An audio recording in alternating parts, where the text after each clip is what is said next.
Hey guys, welcome back to Fantasy Tipped. My name is Julian, and this is the waiver wire video for week 3 of the fantasy hockey season. Now, I've been doing these every single week, and I'll continue to be doing these every single week of the hockey season this year. And unfortunately, the reality is I can only fit a certain amount of players on these lists. Now, I suggested a whole bunch of really good options last week. If you do want to check out that video, go ahead and check that out right up there. I'm going to try not to repeat too many players, although there are some players that are definitely worth mentioning once again this week. Before we get started, guys, please leave a like, hit that subscription button, and hit that notification bell. More than half of you guys are not subscribed to the channel, so be sure to hit that button. It would really mean the world to me. I'm trying to hit 5,000 subscribers this year. Let's jump right into it now. We'll start with the schedule for this coming week. And as you can see here on the screen, on Monday there are 6 games, on Tuesday there are 10, Wednesday there are 3, Thursday there are 10, Friday there are 6, Saturday there are 12, and then Sunday there are 6.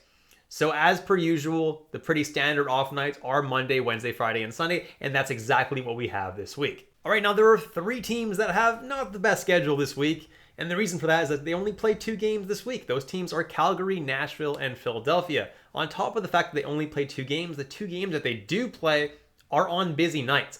Calgary plays on Tuesday and Saturday, and then Nashville and Philly play both Thursday and Saturday. So pretty busy nights.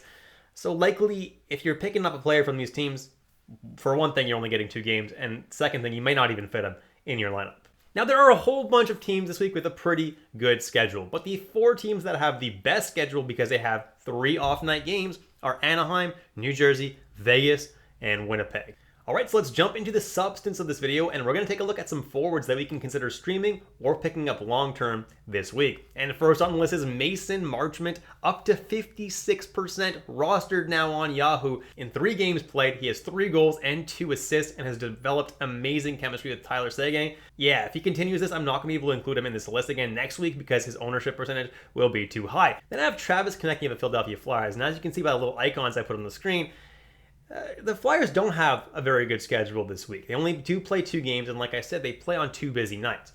That being said, Konecny has been unreal. Through 4 games, he has 4 goals and 2 assists. As long as he's continuing this hot pace, he's definitely someone that you're going to want on your team. Then I have Andre Palat. You see the little schedule checkmark icon? That means he's got a good schedule this week because New Jersey does play on 3 of the off nights. So far, he hasn't been that spectacular, but he does get to play on the top line with Jack Hughes.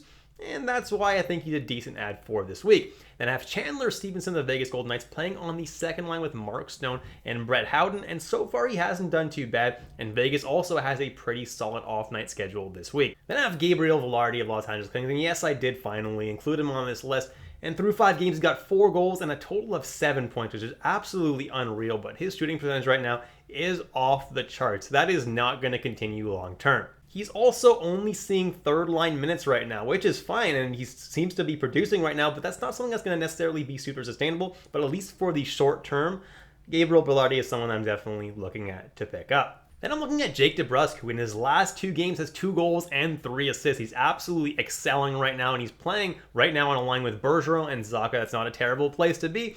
I think he's someone that's worth adding. Then I have Nico Hischier, who's got a great schedule this week for New Jersey. And honestly, I can't believe that this guy's only 33% rostered. He's got 2 points through 2 games so far, and he's a top power play guy. Last year, guys, Nico Hischier scored 60 points in 70 games, and he could do something similar once again this year. He's definitely someone that should be rostered in way more than 33% of leagues. Then I have Ivan Barbashev of the St. Louis Blues, and I'm finally suggesting a Blues player because they actually have a good schedule this week. So if you want someone to stream for Monday and Wednesday off nights, you can grab Ivan Barbashev because only them and Edmonton actually play both Monday and Wednesday. So if you're watching this before the week begins and you want to stream someone for the first 2 off nights of the week, St. Louis and Edmonton are the 2 teams that you're going to want to stream players from. And Barbashev, while he is only playing on the third line, is getting a little bit of power play time and is the guy that I probably would go for that's a little bit less rostered than most players in St. Louis. Then I got Mason McTavish playing second line and top power play on the Ducks, and through 4 games has 3 points, which is not too bad at all. And I think that he's a good streamer this week because of the off nights that Anaheim has. Then I have Dylan Strome of the Washington Capitals, and with all the injuries in Washington, Dylan Strome is seeing a pretty elevated role right now, second line center as well as top power play. And his ice time just keeps going up with all these injuries. So Strome is someone that I'm actually liking a lot. Has 4 points through 4 games so far. and I think that he makes for a pretty good ad. Then I got Dawson Mercer, currently practicing on the second line with Jack Hughes as well as the top power play. Has a couple of points so far this year, which is not too bad, and I think that he makes for a solid streamer this week when the Devils have that nice off-night schedule. Riley Smith is another guy who I like for the off-night schedule this week for the Golden Knights, playing on the top line with Eichel, and so far he hasn't done too bad. Then I have Cole Perfetti, who I also like for the off-night schedule, but he finally came to life in his last game. He did a whole lot of nothing for the first 2 games of the season, but last game he got a goal and an assist. Looked pretty good on that line.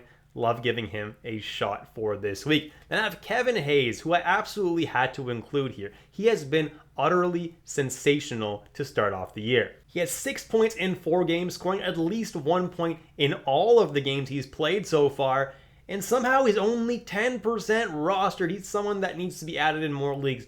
Now, mind you, the Flyers don't have the best schedule this week. So if you can't fit him in your lineup this week, it's unfortunate. You might be able to wait a little bit longer since he is so low owned still. But as long as he's still getting that top line deployment, he's someone that is going to get some points. Then I have Oliver Wahlstrom, and this is a guy who I really like. I think he's got a wicked shot, and I think that New York should deploy him way more often. He doesn't get a lot of ice time, but I think he should, and I think he should see a lot more power play time than he's currently getting, because he's getting just about none. But so far, he's got 4 points, including 3 goals through 2 games. So he's definitely someone I like, and he's currently skating alongside Nelson and Anders Lee. It's not a terrible place to be, and I think if he starts getting power play time, this guy can only get better and better. I think he's a decent ad, especially in deeper leagues right now. Then I have Nick Robertson, who seems to be taking Mulligan's spot on that second line with Tavares and Nylander. Robertson had himself an amazing training camp, and he's finally going to be getting that opportunity on that second line. Haven't seen a game with him just yet, but he's definitely someone that could produce considering how well he did in preseason. Then I have Nick Ritchie of the Arizona Coyotes, and through 3 games, he's got 3 goals and an assist, all of which are power play points for the Coyotes. That's fantastic. This guy's absolutely excelling on the Coyotes' top power play, and as long as that power play stays hot and he's producing, he's someone that I like having on my team. Then I have Sean Monahan of the Montreal Canadiens. This is the second week straight that I'm mentioning him, because in a low rostership league, this is a guy getting top line minutes alongside Caulfield and Suzuki, and he's also seeing time on the top Montreal power play. Now, Montreal is not one of the better teams in the league, but that guy's getting really, really good deployment right now, and he's someone that definitely should be at least considered in deeper leagues. Then I have Adam Henrique for the simple reason that he's being played on the top line with Zegras and with Troy Terry. He was just moved there. He wasn't there the whole season. That's why he hasn't done a whole lot just yet. But he's only 2% rostered, and we all know how good Henrique could potentially be. And on a week that Anaheim has a lot of off nights, he could make for a pretty sneaky streamer in deep leagues. And then last but not least, at 2% rostered only, is Connor Sherry. And through 4 games, he's actually got 3 goals already. And because of the injury situation in Washington, he's actually playing on the top line with Ovechkin right now. He's not getting top power play time just yet, but that in itself merits an ad in super deep leagues, right? He's producing right now, and he's playing with Ovi. He's someone that I'm adding in super deep leagues for sure. Jumping into defenseman options now, and first on the list is Shane Gostisbehere, and he has been fantastic so far. He's got 5 points through the first 3 games of the season, and 4 of which were on the top Arizona power play. As long as that power play stays hot, guys, Gostisbehere is an absolutely fantastic ad for you right now in leagues that for some reason he's still available. He's literally has not gone a game without a point yet, and he's still available in almost 50% of leagues, which is absolutely crazy in my opinion. Should be added in quite a few more leagues until he cools off and that power play cools off. Then I have Brandon Montour of the Florida Panthers, and he is a must-add player right now. The reason for that is Aaron Ekblad was placed on LTIR, which means he's going to miss a decent amount of time. When Montour comes back from his little nagging injury, he's going to be that guy manning that top Florida Panthers power play in all likelihood. If he is put there, he's going to have a whole lot of value playing top power play for a very, very good team. Definitely someone that you should be adding right now. Then I have Kalen Addison of the Minnesota Wild, 18% rostered. And he had a pretty bad game 1, but he followed that up with a couple of really, really solid games. Put up an assist in game 2 and 3 assists in game 3. He's playing on that top Minnesota power play, and as long as he sticks there, he's got a decent amount of value. Then I have Matt Grzelcyk, and he was finally activated from IR today. I haven't actually watched a Bruins game just yet with Grzelcyk in the lineup, But last year when Grzelcyk was healthy and McAvoy wasn't, it was him that was manning the top power play, not Hampus Lindholm. So there is a chance that Grzelcyk ends up playing on that top power play in Boston. It may not happen right away, but it may happen within the next few games. If that does happen, Grzelcyk suddenly gains a lot of value and Hampus Lindholm suddenly loses a lot of value. Then I have JJ Moser of the Arizona Coyotes, only 2% rostered, but he's actually playing on that top Arizona power play. Both him and Gostisbehere are manning the points on that power play, and that power play is incredibly hot right now.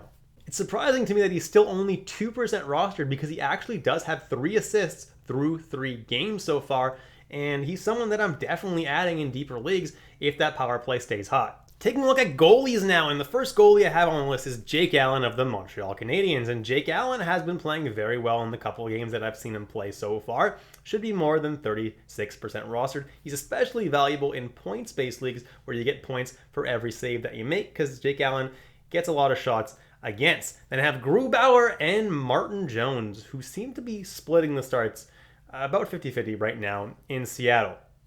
And neither of them have been playing particularly good. So they're both risky adds to your team, but if you're in a super deep league and there's really nobody else available, at least you're getting a starting goalie here, well, a 50% starting goalie, by adding one of these guys. Then I have James Reimer of the San Jose Sharks, who's definitely the starting goalie in San Jose and has played pretty well up to now. Then I have Kirill Vejmelka of the Arizona Coyotes, who's also played incredibly well so far, up to 50% rostered now.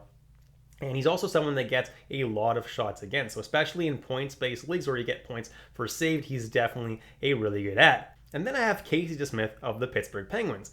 And I have him on this list not because I think he's going to take over as a starter or anything like that. I have him because Pittsburgh plays 2 sets of back-to-backs this week, both on the road. And the first set is a little bit tough. It's against Edmonton and Calgary, and the second set's against Vancouver and Seattle. Nonetheless, he should get 2 starts this week. And for teams desperately needing goaltending, especially in points-based leagues, DeSmith is a solid option. Then I have Craig Anderson and Eric Comrie of the Buffalo Sabres. Now, Craig Anderson started the very first game for Buffalo and played very, very well. Comrie then started the next 2, and the day that I'm recording this, it looks like he's also going to be getting the start. So it looks like Comrie is a starter in Buffalo, but Craig Anderson is still a very solid goalie. It just might be his age that they want to be limiting his game. So I still think Craig Anderson is going to get about 1 every 3 or so starts. Definitely probably a start a week at the very least, but Comrie is probably going to be the guy getting the bulk of the start, so he's the guy that you probably want to be adding in Buffalo. Then I have Mackenzie Blackwood of the New Jersey Devils. And the first 2 games of the season, both Blackwood and Vanacek played very poorly. But the next game that Blackwood played, he was a lot better, earning the win. So right now, he's definitely the guy that I'm favoring in New Jersey, and he's actually a lot less owned than Vitek Vanacek. Then I have Peter Mrazek of the Chicago Blackhawks, and Chicago is not a good team at all, but Mrazek is the starting goalie there, and if you need a starting goalie, you can't do a whole lot worse than Mrazek, but if there's nobody else, he's at least a starting goalie. And then I have Yaroslav Halak of the New York Rangers, and I don't have him here because I think he's going to take over for Shesterkin as a starting goalie or anything like that. Much like Casey DeSmith that I already talked about, the Rangers have 2 sets of back-to-backs this week. The first one is against Colorado and the Islanders, and the second one's against Dallas and Arizona. So realistically, Halak could see 2 starts against the Islanders and Arizona this week. 2 games that he could definitely get the win, and that's why I think he's actually a pretty decent streamer for this week. And that's it, guys. Thank you so much for watching all the way through. Please leave a like, hit that subscribe button, and hit that notification bell. And if you do want to take your support to the next level, you can follow me on Patreon. The link is in the description below. Thanks so much, guys, and I'll catch you in the next episode of Fantasy Tipped.